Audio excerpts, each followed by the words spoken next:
I don't necessarily agree with it, but it's just part of your culture, I guess. Marriage. I don't like it.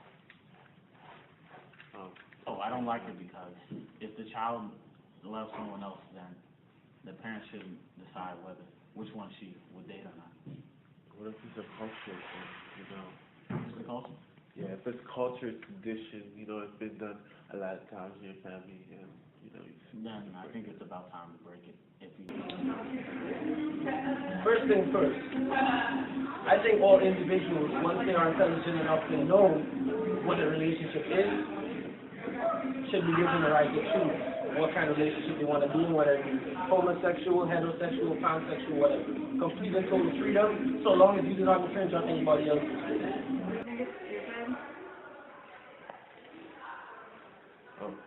Oh, evaluate? I think it's stupid because you're forcing someone to be with someone else that they may or may not love.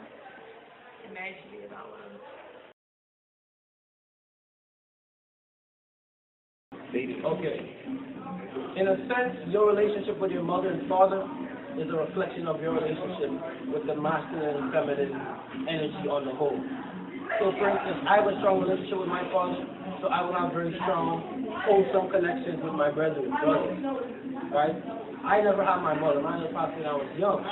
So that manifested in me at a younger age as feeling unworthy of women.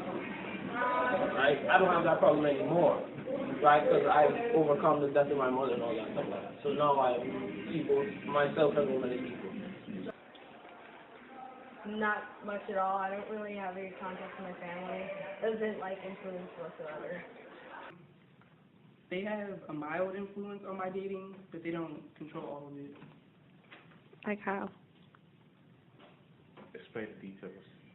Like, I date a respectable person, like, that my family would approve of and that I also would approve of, but not someone who is only dating me because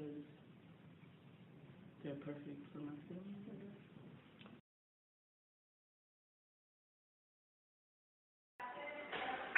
A lot, actually.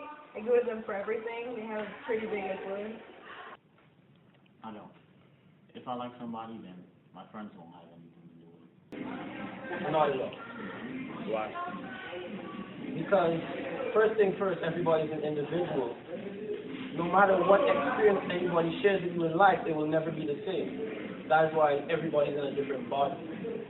You have a different pair of eyes. You have a different mind. I'm on the fence and to the person I'm dating with, but I just really want to talk about it first. I would just talk it out with them, and I would be pretty understanding, and I'd be pretty understanding about it. I'd be completely okay. Free will. Any pain I experience as a result of that is my choice to feel pain.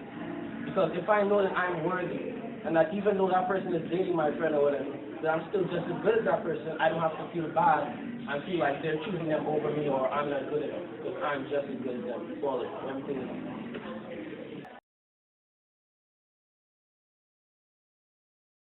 Yeah, Why? because that's what I'm doing now.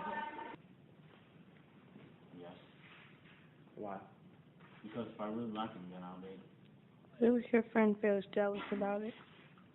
Oh, then I won't talk about that person in front of my friend. But you would still date them? Huh? You would still date the person?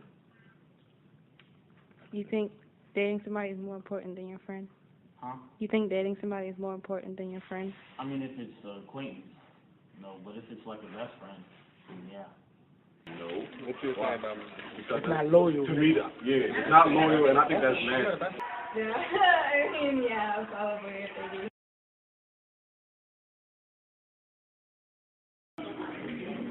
Would be less important to a parent.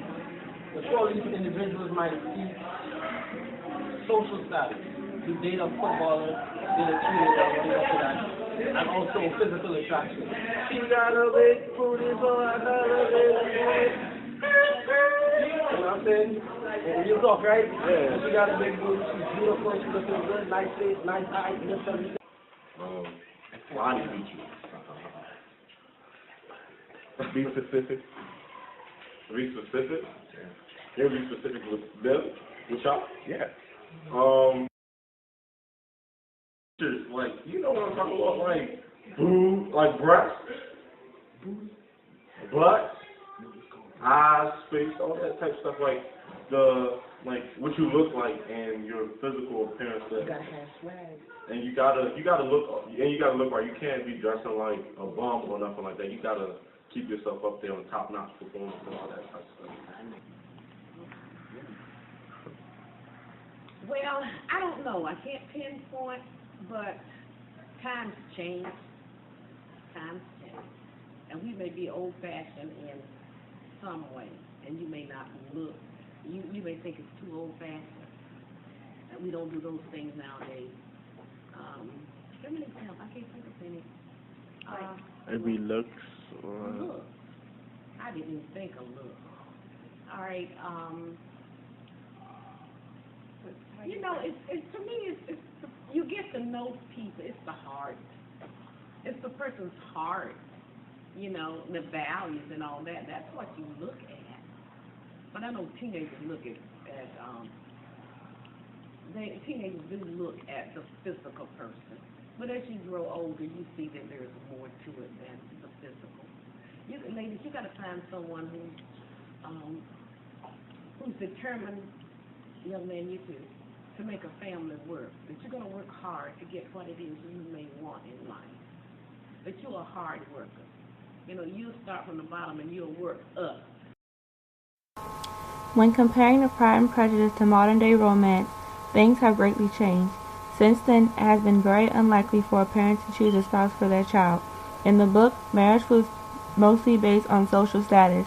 Some marriages still are, but also have evolved, including other things such as compatibility, relationship, and most importantly, love.